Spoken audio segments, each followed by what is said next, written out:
Alhamdulillah wassalatu wassalamu ala Rasulillah Muhammad bin Abdullah wa ala alihi wa sahbihi wa mawala. Amma ba'du. Allah Subhanahu wa taala menciptakan diri kita semua. Ada salah satu daripada di dalam penciptaan Allah taala ini ada namanya pikir, ada namanya otak. Ya, yang otak ini fungsinya adalah untuk berpikir. Tapi dari otak ini tidak akan bisa melihat dan tidak akan bisa mencerna dan tidak akan bisa melaksanakan pemikiran atau fungsinya itu kalau tidak ada yang lainnya. Artinya panca indera yang lain itu dibutuhkan. Dengan adanya mata, maka kita melihat, dan melihat itu yang Allah ciptakan. Artinya penglihatan kita yang kita melihat itu adalah ciptaan Allah Subhanahu wa taala. Maka dari pandangan itu naik ke otak kita, dan otak kita mengolah akan pandangan tadi menjadi pikiran, dan pikiran itu pun akan turun ke dalam hati. Inilah sebabnya ya, semua ada indera rasa, indera mata, indera penglihatan, indera pendengaran, indera apalagi ya, penciuman, dan semuanya yang 6 ini, apa yang panca indera ini semuanya ya, ada yang indera ke-6. Indera ke-6 itu mungkin siapa yang punya di sini ya? Enggak ada ya. 5 ya. Mungkin awan aja mungkin yang ngelihat ya. Ya. Punya panca apa indera yang ke-6. Kalau kita ini punya cuma indera yang ke-5 aja. Indera yang ke-6 enggak ada. Nah, disinilah ya, semuanya itu akan berhubungan. Kita dengar akan apapun yang itu semua akan masuk ke dalam pikiran kita, diolah, dan yang hasil daripada olahan itu akan masuk ke dalam hati kita. Nah, oleh sebab itulah maka ada di dalam ayat Quran, Rabbana ma khalaqta hadza batila. Ya Allah, Engkau ciptakan semua ini hadza batila. Tidak apa dikatakan itu batila itu tidak dijadikan sia-sia. Artinya ciptaan Allah ini adalah semuanya akan dikembalikan kepada Khaliknya. Ya, kepada Khaliknya. Nah, oleh sebab itulah Allah menciptakan akan ini makhluk, ya, ini alam ini untuk kita mengenalkan Allah itu mengenalkan akan diri Allah atau zat Allah kepada kita sebagai makhluk ini. Karena Allah Subhanahu wa taala mengatakan di dalam satu perkataan hadis, dalam satu hadis qudsi mengatakan, kuntu kanzan makhfiyan. Aku ini adalah pembendaharaan yang tersembunyi. Artinya pembendaharaan itu apa? Artinya simpanan kita yang tersembunyi. Ya, kalau misalnya kita punya uang, kita simpan di peti, tidak ada yang tahu. Ya. Kayak misalnya sekarang ini rekening kita tidak ada yang tahu apa rekening kita itu isinya ber-mm itu misalnya, atau berjuta-juta, kita tidak, orang lain tidak tahu. Begitu juga dengan yang lain yang kita simpan, itu semua tidak ada tahu. Itulah kanzan makhfiyan kalau bahasanya itu. Nah, kalau Allah Subhanahu wa taala, Allah zat yang kanzan makhfiyan, ya, itu adalah zat yang tidak tidak akan bisa kita mengenalnya. Tapi Allah itu bahbabtu, kata Allah, aku cinta, aku suka makhlukku itu mengenal akan aku. Fakhalaqtu khalqan, maka aku ciptakan akan makhluk, ya, supaya apa? Supaya mereka mengenal akan zatku, mengenal akan diriku. Nah, oleh sebab itu dengan adanya makhluk yang Allah ciptakan inilah yang Allah kenalkan. Ini aku ciptakan akan semua yang ada di muka bumi, yang ada di atas langit sana, itu adalah ciptaanku. Jangan stop di situ, tapi teruskan siapa Khalik.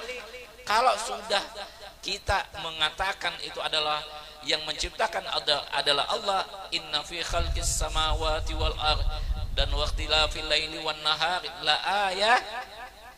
ayatin, sebagai ayat, ya, sebagai ayat bagi siapa? Bagi orang yang mempunyai pikiran. Ya, bagi ayat atau tanda-tanda bagi orang yang memiliki pikiran.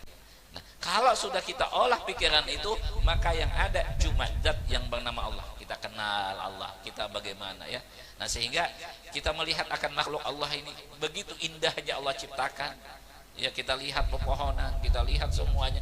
Itu semuanya mendekatkan diri kita kepada Allah Subhanahu wa taala. Sehingga ada perkataan orang yang tidak pernah lepas daripada Allah. Dia buka matanya, dia lihat Allah. Ma ra'aitu syai'an illa ra'aitu fihi. Di dalam satu perkataan ini mengatakan, tidak aku lihat akan setiap sesuatu kecuali aku lihat Allah di dalam sesuatu itu. Artinya bukan Allah bersemayang di tempat di sesuatu itu, tidak, tapi dia itu melihat akan tajalli Allah di dalam setiap ciptaannya Allah. Ya, sebagaimana Nabi Musa meminta kepada Allah, Allah apa ya, arini wajhak, ya Allah, lihatkanlah zat engkau ya Allah. Tapi kata Allah, nggak bisa. Fasaufa tarani, engkau nggak akan bisa ngelihat aku.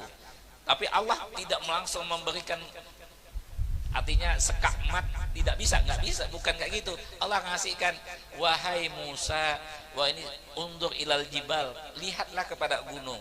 Wa ini istaqara makana fasaufa tarani. Jikalau gunung itu bertetap, artinya gunung itu bertetap di tempatnya dan tidak hancur, maka engkau akan melihat aku. Falamma tajalla, nah ketika Allah bertajalli di gunung itu, Nabi Musa melihat akan zat Allah, langsung fasaika fakhara saika, langsung pingsan, nggak tahan. Itulah yang namanya tajalli Allah ke makhluk Allah. Nah, ini kita tidak akan luput dari Allah kalau kita itu melihat setiap sesuatu itu ada tajallinya Allah. Apakah kita melihat akan setiap sesuatu itu ada di situ sifatnya Rahman Allah, di situ rahimnya Allah, di situ jamal Allah, di situ keelokannya Allah. Itu tidak akan bisa melepaskan kita untuk memandang zat Allah Subhanahu wa taala. Gitu. Tapi ada satu makhluk, apabila kita mengenal akan itu, akan mengenal akan satu makhluk ini, maka otomatis langsung kita akan mengenal Allah Subhanahu wa taala. Ya. Sampai Allah mengatakan, laqad ja'akum rasulun min anfusikum. Sungguh datang kepada kalian. Artinya kita ini sebagai maf'ul bih. Maf'ul bih itu artinya apa, Nuai? Maf'ul bih itu artinya objek. Artinya didatangi. Kita ini didatangi. Siapa yang datang kita? Adalah rasulun, adalah nabi, adalah rasul, itu nabi kita, Nabi Muhammad sallallahu alaihi wasallam.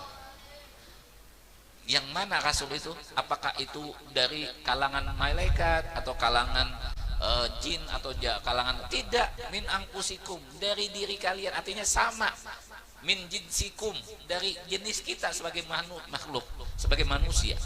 Nah, maka para ulama kita mengatakan, kalau seandainya nabi itu diciptakan daripada kalangan malaikat, mungkin tidak bisa kita mengenal akan nabi kita. Tapi Allah menciptakan dari sejenis kita, yaitu manusia, sehingga kita bisa mengenal akan nabi, kita akan mengetahui akan nabi, dan akan membuahkan hasil kita mengenal akan zat yang bernama Allah Subhanahu wa taala. Ya, sehingga Allah Subhanahu wa taala menciptakan ini makhluk, ya, sampai dikatakan dipuji oleh Allah. Ya. Ini Allah memuji, bukan yang lain. Kalau kita ini bersalawat, ini memuji ke akan Nabi, karena kita ini ada turutannya, ada ikutannya. Siapa ikutan kita? Adalah kita mengikut akan Allah Subhanahu wa taala, karena di dalam Al-Qur'an banyak sekali pujian-pujian yang memuji akan Nabi kita, Nabi Muhammad sallallahu alaihi wasallam. Jadi kita ngadakan pujian ini. Apa pujian Allah? Ya. Ada di dalam fi khuluqin azim. Ya. Di dalam, artinya akhlak, di atas akhlak ala khuluqin azim, di akhlak yang agung. Pujian Allah kepada Nabi Muhammad. Begitu juga dengan nama, tidak pernah Allah memanggil nama Nabi Muhammad dengan nama ya Muhammad. Tidak ada.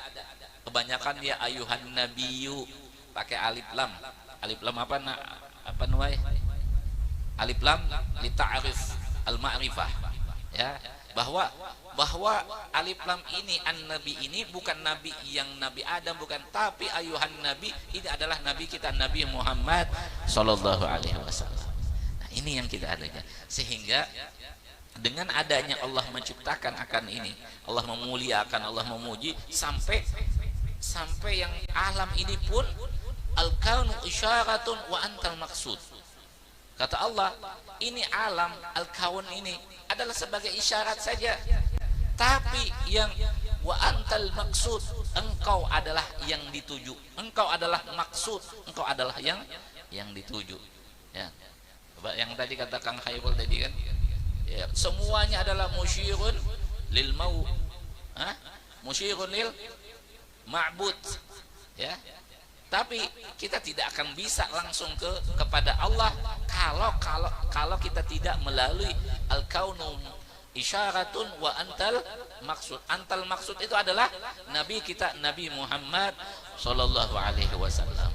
Sehingga kalau sudah kita tahu bahwa ini adalah isyarat, maka yang adalah tujuannya Nabi Muhammad, maka itu pun akan kembali kepada musyirun lil ma'bud. Kita tidak akan tahu keagungan, tidak akan tahu keagungan Allah, bagaimana Allah itu namanya apa, zat yang maujud bikuli zaman, al-ma'bud bikuli makan, dan semuanya itu tidak akan kita mengenal Allah Subhanahu wa taala kalau tidak ada nabi kita Nabi Muhammad sallallahu alaihi wasallam. Oleh sebab itulah orang yang suka bersalawat, orang yang dia mengamalkan salawat itu Allah akan bukakan murabbi mursyid. Artinya orang ini akan dibantu, Allah ini akan diarahkan untuk menuju jalan ma'rifatullah, untuk jalan menuju mengenal kepada Allah, dan jalan untuk mengenal akan Rasulullah sallallahu alaihi wasallam. Karena tidak ada lagi jalan yang kita mencari guru kemana-mana, tidak akan ada. Artinya cuma beberapa saja yang ada sekarang yang titelnya itu statusnya murabbi mursyid, yang ada cuma beberapa saja. Tapi apabila kita membaca selawat kepada Nabi, itu adalah akan menjadi guru kita, dan guru yang akan mengarahkan kita untuk menuju jalan ma'rifatullah wa ma'rifatu Rasulillah sallallahu alaihi wasallam. Mudah-mudahan hadirnya kita di sini membawa pengenalan kita kepada Allah, pengenalan kita kepada Nabi kita Nabi Muhammad sallallahu alaihi wasallam. Dan kita, kalau sudah kita kenal Allah, kita kenal Nabi Muhammad, semakin sayang lagi kepada Allah, semakin sayang lagi kepada Nabi Muhammad sallallahu alaihi wasallam. Dan mudah-mudahan segala apa yang kita minta, apa yang kita hajatkan, mudah-mudahan ijabah dan dikabulkan oleh Allah Subhanahu wa taala.